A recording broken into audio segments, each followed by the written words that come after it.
Hello everybody. So today what we are looking at is our next topic, which is looking at indices. Now some of you may or may not be familiar with this term. We're going to look into what it means. So what indices are is they are a way for us to simplify an expression, okay? So they are used to shorten a number sentence. All right, so expressions involving a repeated multiplication sequence where I've got the same number multiplied by itself numerous times can be expressed in what we call index notation. Okay, so I'll go through what that means. So say I have a number sequence, number sentence, 3 times 3 times 3 times 3. I notice that it's the same number that's been repeated and multiplied together. So what we have to do is we have to look at what the actual number is that's being multiplied by itself. And in this case, it is the number 3. So what we're going to do is 3 times 3 times 3 times 3, we're going to write it in index form. So the number 3 is going to be written like such. And then we see how many times it's multiplied by itself.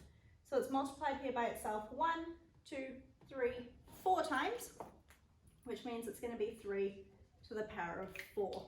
Okay?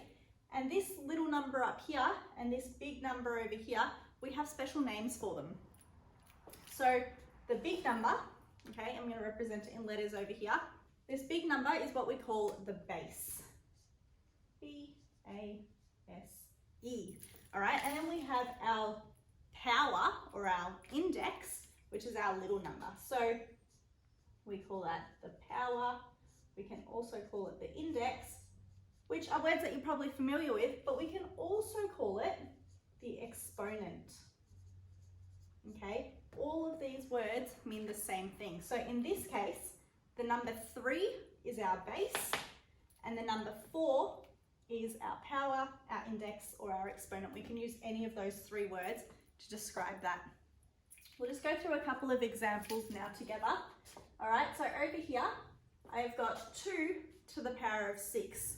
So what that means is my 2 is going to be multiplied by itself 6 times. So we're going to go 2 times 2 times 2 times 2 times 2 times 2.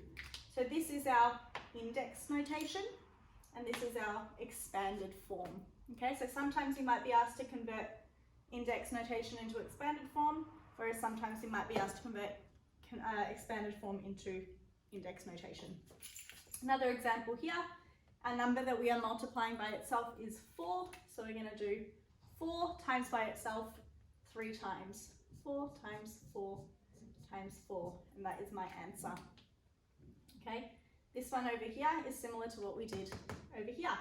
So my base number is going to be the number that's written there, the number 7, and it's multiplied by itself 3 times. So it's going to be 7 to the power of 3.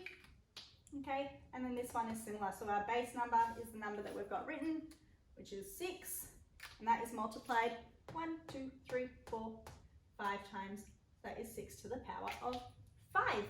So just to summarize, this is our expanded form. Okay, I can write that down. This over here is our expanded form, and this over here is what we call our index notation.